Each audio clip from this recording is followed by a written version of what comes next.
Hello students, question number 6 हम start करने वाले हैं एक्सरसाइज 13.1 का। दवा का एक कैप्सूल एक बेलन के आकार का है जिसके दोनों सिरों पर एक एक अर्धगोला लगा हुआ है। ये डायग्राम आपके पास यहाँ पर बना हुआ है। पूरे कैप्सूल की लंबाई 14 मिलीमीटर है और उसका व्यास 5 मिलीमीटर है। इसका पृष्ठीय क्षेत्रफल ज्ञात कीजिए। अब आपके पास ये डायग्राम बना हुआ है, तो मैं फिर से इसको बनाकर दिखाता हूं आपको कैसे कह रहे हैं। तो ये जो कैप्सूल है, थोड़ा सा उसको बड़े साइज में बना के दिखाता हूँ। ये जो तुम्हारा कैप्सूल की बात की है, तो आप ये देखो कि यहाँ पर एक, जैसे मैं एक लाइन ड्रॉ कर लूं, तो ये इसी डायग्राम में भी आपको बता रहा हूँ, यहां से लेकर यहां तक ये जो इतना हिस्सा आपको दिखाई दे रहा है, ये तो है आपका बेलन। ये वाला हिस्सा बेलन है आपका, ठीक है। ये वाला हिस्सा बेलन है और ये जो हिस्सा है और ये जो हिस्सा है ये है अर्धगोला। तो आपसे क्वेश्चन में कहा है कि जो एक कैप्सूल है वो एक बेलन और दो अर्धगोले से मिलकर बना है। ठीक हो गया। अब हमसे कहा है कि पूरे कैप्सूल की लंबाई 14 मिलीमीटर है और उसका व्यास 5 मिलीमीटर है। अब इसका क्या मतलब है? मतलब यहां से लेकर ये है 14 मिलीमीटर, यहां तक कुल लंबाई 14 मिलीमीटर है और व्यास 5 मिलीमीटर है। व्यास का मतलब ये जो है ये 5 मिलीमीटर आपको दे रखा है। तो त्रिज्या आपके पास यहां से यहां तक की हो जाएगी। त्रिज्या निकालना है तो तुम्हें व्यास को 2 से भाग करना पड़ेगा, जो कि 2.5 मिलीमीटर आ जाएगा। तो ये जो हो गया ये हो गया व्यास, जो कि 2.5 मिलीमीटर दे रखा है। ये भी क्या है? ये भी आपके पास व्यास है जो कि 2.5 mm दे रखा है। इसको अगर व्यास कहते हैं अर्धगोला में, तो ये भी अर्धगोले में व्यास है, जो कि ये भी कितना है? उतना ही होगा, 2.5 मिलीमीटर। ये भी कितना है आपके पास? 2.5 मिलीमीटर। ठीक हो गया। तो बच्चों गौर करो कि इतनी लंबाई है 2.5 मिलीमीटर, इतनी लंबाई है 2.5 मिलीमीटर। तो हमें चाहिए कि यहां से लेकर यहां तक की लंबाई कितनी होगी। तो उसके लिए 14 मिलीमीटर में से आप 2.5 मिलीमीटर और 2.5 मिलीमीटर दोनों को माइनस कर दो। तो 2.5 मिलीमीटर और 2.5 मिलीमीटर हो गया 5 मिलीमीटर।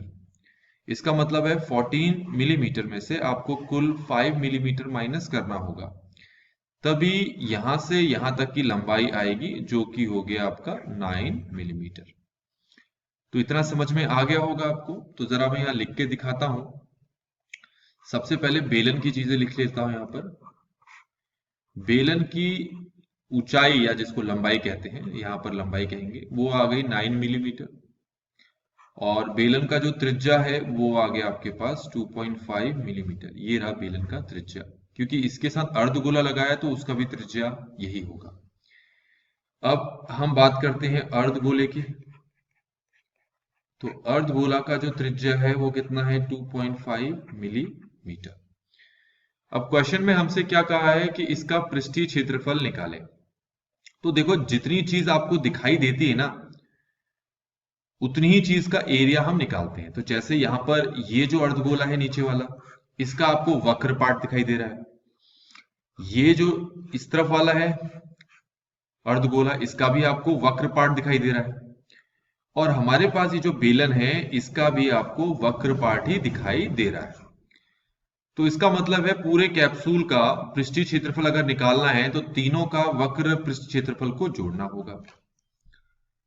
तो कैप्सूल का पृष्ठीय क्षेत्रफल हमें निकालना है, पृष्ठीय क्षेत्रफल, जो कि बराबर होगा किसका? बेलन का वक्र पृष्ठीय क्षेत्रफल, बेलन का वक्र पृष्ठीय क्षेत्रफल। ठीक हो गया। प्लस, अच्छा यहां देखो कि आपके पास दो अर्धगोले हैं, तो आप क्या करो, एक अर्धगोले का जो वक्र पृष्ठ क्षेत्रफल है आप उसको 2 से गुणा कर दो। तो हम लिखेंगे 2 गुणा अर्धगोले का वक्र पृष्ठीय क्षेत्रफल, वक्र पृष्ठीय क्षेत्रफल। ठीक है, तो अब जरा फॉर्मूला लगाते हैं। तो बेलन का वक्र पृष्ठ क्षेत्रफल कितना होता है? वो होता है 2 पाई आर एच, फिर प्लस है जो मैंने लिख लिया है यहाँ पर। इसके बाद लिखा है 2 गुणा अर्धगोले का वक्र पृष्ठीय क्षेत्रफल होता है आपके पास 2 पाई आर स्क्वायर। ठीक है, अब ये तो 2 पाई आर एच अभी के लिए मैंने ऐसे ही लिख दिया। 2 को 2 से गुणा करेंगे तो आएगा 4 पाई आर स्क्वायर। ठीक हो गया यहाँ तक? इसको और सॉल्व करते हैं। अब देखो 2 पाई आर यहां से कॉमन आ सकता है, पाई और एक आर आ जाएगा और यहां से 2 आ जाएगा। तो 2 पाई आर को अगर मैं बाहर निकाल लूं तो h यहां पर प्लस यहां पर 4 में से 2 जा चुका है तो 2 बचा और 2 आर में से 1 आर बच गया। अब सारी वैल्यूज रख लेते हैं। तो 2 गुणा पाई का मान हम 22/7 रखेंगे, त्रिज्या जो है हमारे पास है 2.5 गुणा h हमारे पास है 9 जोड़ ये है 2 गुणा r है हमारे पास 2.5। यहां तक समझ में आ गया होगा। अब 2 गुणा 22/7 गुणा 2.5 गुणा, देखो ये तो हो गया 5, गुणा करके 5 मिलेगा। उस 5 को इस 9 से जोड़ोगे तो आ जाएगा 14। तो 7 एकम 7, 7 दूनी 14 हो गया। तो अब जरा इसको सॉल्व करते हैं। 2 को 22 से गुणा करेंगे तो आएगा 44। इस 2 को इस 2.5 से करेंगे तो आएगा 5।